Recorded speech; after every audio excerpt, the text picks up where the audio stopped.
Pastor, aproveitando esse assunto que você está falando em relação ao homossexualismo, em 2016, a sua igreja foi pauta de vários portais de notícias quando o senhor, junto com a sua liderança, promoveu uma cerimônia de lava-pés de vários homossexuais. Inclusive, o senhor pediu perdão a eles pelo preconceito, enfim.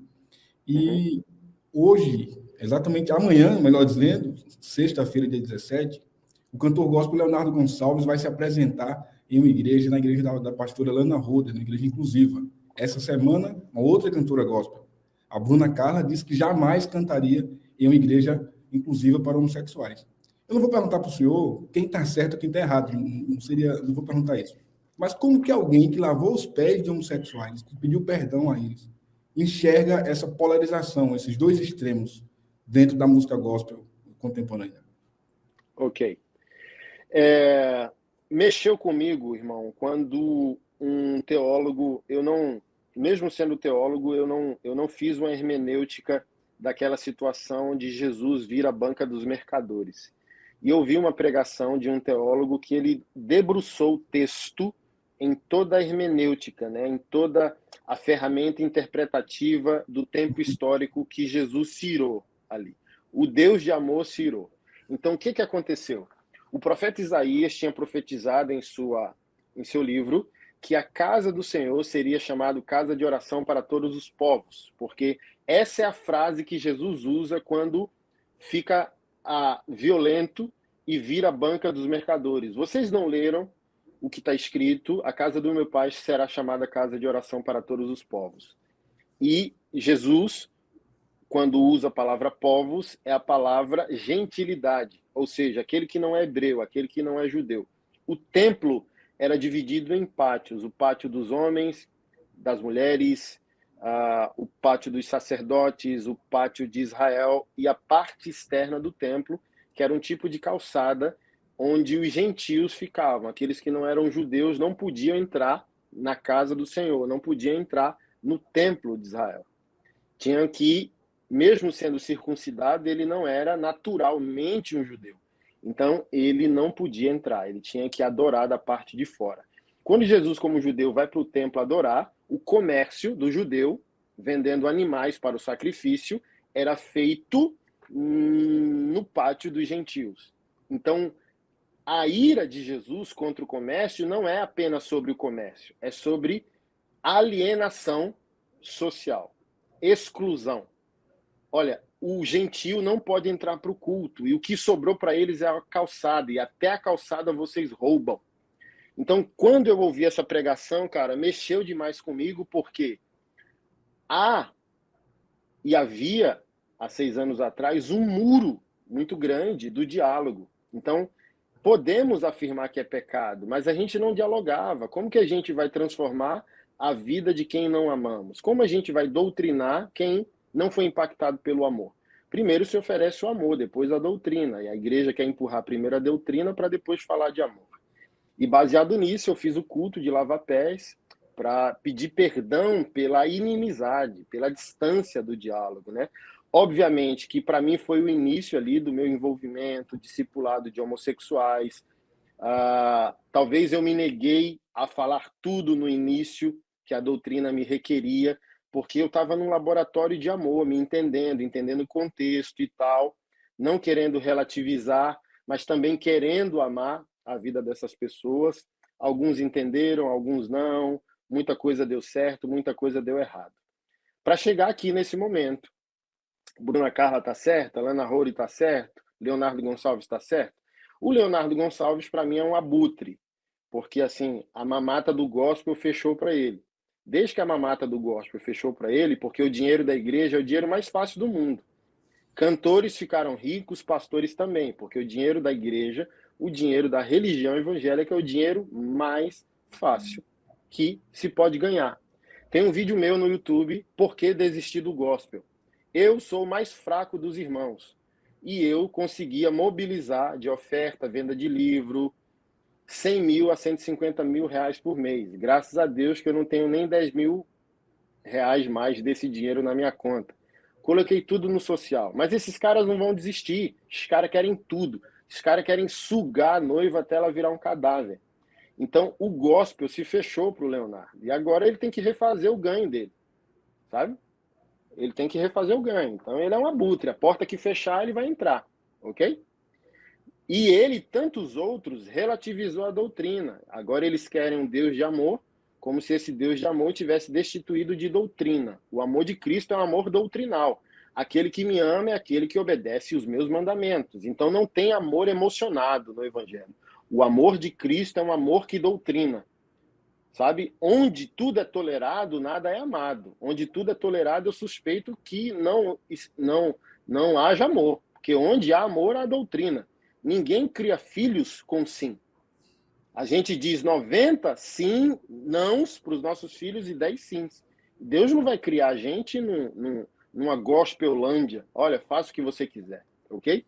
Então, assim, ó, a Bruna Carla está extremamente correta, mas ela pode errar em não manter o diálogo com essa comunidade e com esses irmãos. A Lana Holder,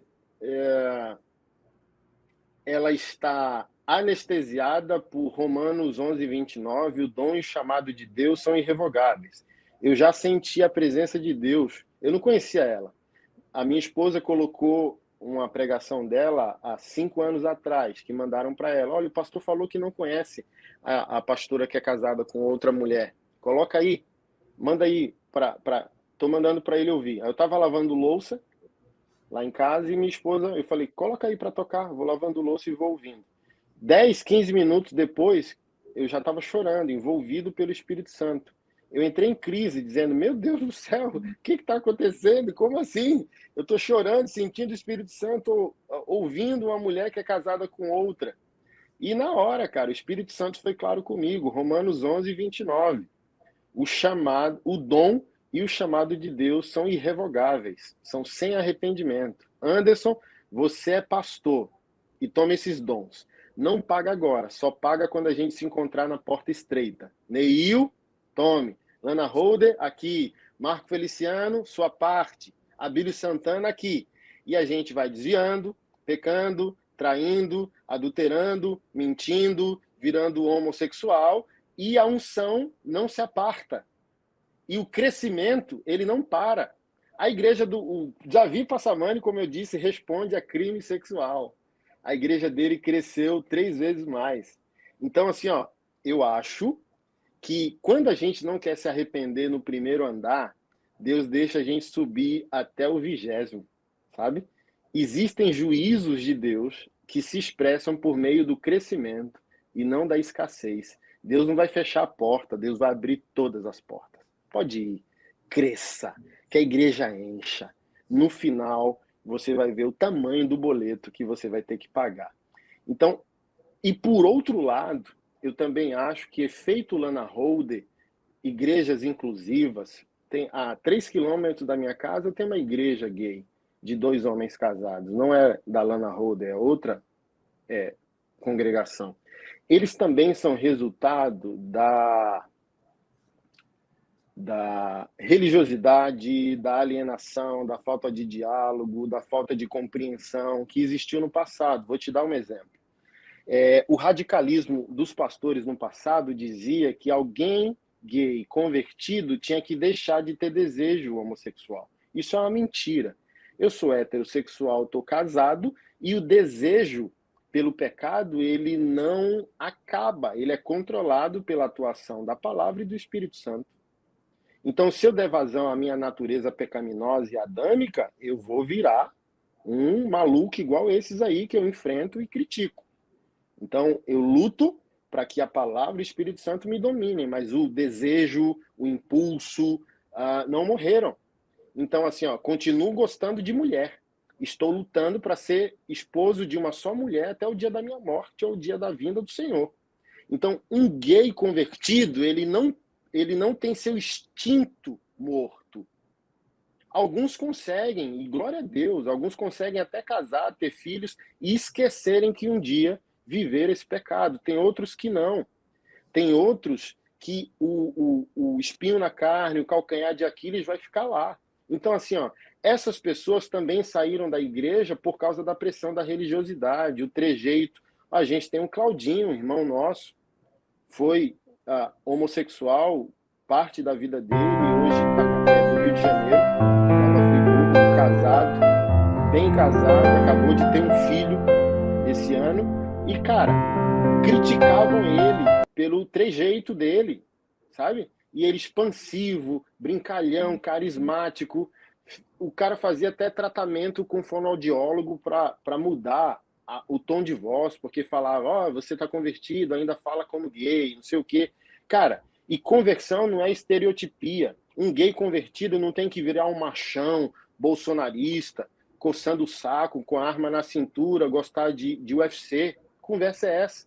Conversão é arrependimento para adoração. O cara não tem que pecar, ele tem que ser um adorador e viver para a glória de Deus. Porque se salvação fosse estilo, eu não seria pastor. É por isso que a igreja é infantil. Ela acha que conversão é aparência, sabe? Ela acha que é estereotipia. Um gay convertido tem que ser assim, tem que ser assado e tal, e por aí vai. Olha o pastor Flávio, o pastor André estão aqui. Um cheiro para esse casal apostólico. Olha só, ele é um ex-travesti, o pastor Flávio. A maior referência nessa nação de amor a essa comunidade gay. É o cara mais aleluiado desse país. A casa dele é uma igreja para esse povo. A gente já fez muita coisa juntos, arrumamos e pagamos cirurgias para tantos travestis e transexuais tirarem bumbum, tirarem seio. Ele é a prova viva que alguns conseguem, mas tem outros que, pressionados pela religião, não conseguem. Então, resumindo a resposta, cara, a gente está numa guerra sem fim. E a única resposta absoluta e definitiva para todos, para Leonardos da vida, Lanas da vida, Brunas da vida, é a gente voltar para a sã doutrina, a gente voltar para o que está escrito, porque aquilo que está escrito não é uma opinião, é um decreto. E depois buscar uma igreja perto da sua Bíblia e não perto da sua conveniência. Ah, eu sou gay, vou naquela igreja porque eu sou aceito. Queridão, você pode achar uma igreja inclusiva na terra. Só não esqueça que o céu continua exclusivo. O evangelho não é para te aceitar. O evangelho não é para te incluir. O evangelho é para te matar, te fazer nascer de novo e viver uma vida exclusiva em santidade para a glória de Deus.